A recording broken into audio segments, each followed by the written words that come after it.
Halo semuanya, kembali lagi dengan saya Hafizah Muslimah dengan NPM 1205-1025-0031 dari Prodi Bisnis Digital FEB Unpad. Nah, jadi sekarang itu saya akan menjelaskan mengenai dua pemrograman yang telah saya buat. Yang pertama itu mengenai harga tiket berdasarkan umur, serta yang kedua itu mengenai nilai akhir serta kelulusan mahasiswa. Nah, di sini seperti biasa bisa kita lihat di baris pertama dan kedua itu ada hashtag include IOStream dan using namespace std. Di baris keempat ini ada void cek umur. Void itu maksudnya apa? Jadi untuk cek umur ini itu tidak ada tipe data apapun, tapi melainkan cek umur ini digunakan untuk menyimpan dan memprint input dari ENT umur ini nantinya. Nah, di baris kelima ini barulah ada kondisi if, dimana jika kita menginput umur di bawah 0, itu akan muncul output umur tidak valid. Lalu sistem akan return atau berhenti. Nah, di sini ada kondisi baru, dimana jika umur di bawah 5 tahun, tiket akan digratiskan. Nah, di sini ada output umur .20 ya, di mana sistem akan menyuruh user untuk menginput umur mereka nantinya, barulah angka akan muncul di samping titik 2 ini. Nah, barulah dilanjutkan dengan output tahun, harga tiket sama dengan gratis. Nah, lalu di sini ada kondisi else if, di mana ini sama sistemnya seperti kondisi umur di bawah 5 tahun tadi, tapi bedanya ini untuk umur di atas 60 tahun. Jadi untuk user yang umurnya di atas 60 tahun itu tiketnya akan digratiskan juga. Nah, baru di sini ada kondisi terakhir, di mana seperti tadi ya, tapi ini untuk umur yang di atas 5 tahun tapi di bawah 60 tahun. Jadi antara rentang 5 sampai 519. Nah, itu nanti harga tiketnya akan diberikan sebagai 50.000.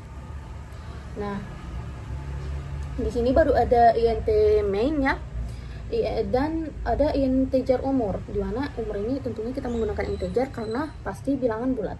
Lalu di sini program akan melakukan output berupa masukan umur, di mana nanti user akan memasukkan umur mereka dan sistem akan mencatat input yang dimasukkan oleh user tadi sebagai umur.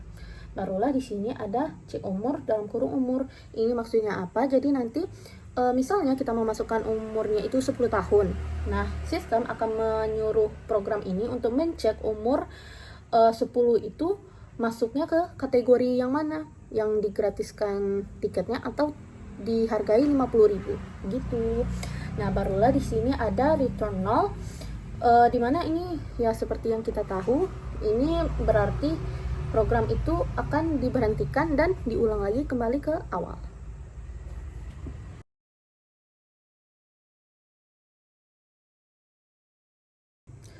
Nah, di sini ada program kedua di mana kita akan mencek kelulusan dan nilai akhir dari seorang mahasiswa.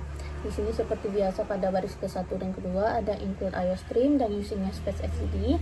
Di baris keempat ini ada float nilai akhir, di mana nilai akhir ini berisi nilai tugas, nilai UTS, dan nilai UAS, di mana nilai tugas ini akan diambil sebanyak 30%, nilai UTS juga akan diambil sebanyak 30%, dan nilai UAS akan diambil sebanyak 40%.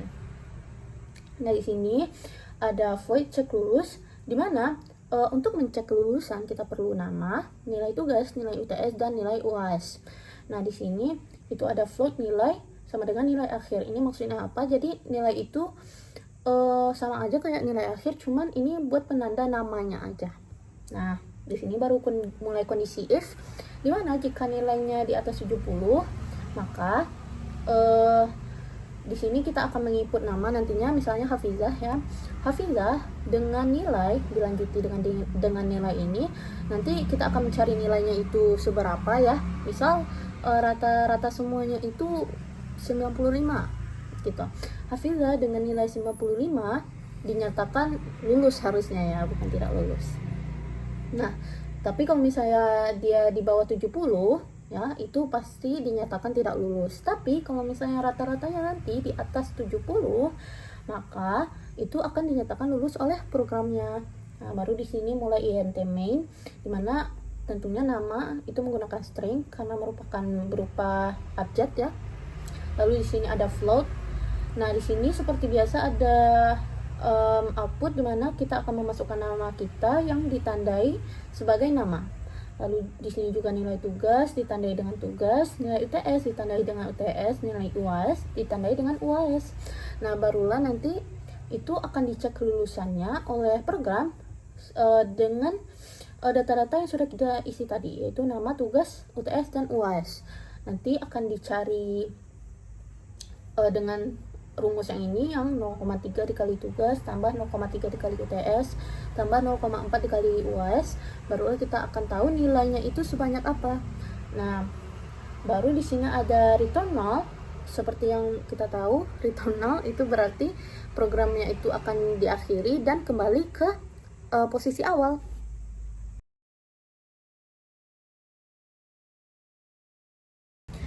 Mungkin sekian dulu untuk video hari ini. Mohon maaf juga banyak kata yang salah. Terima kasih sudah mendengarkan. Sampai jumpa lagi.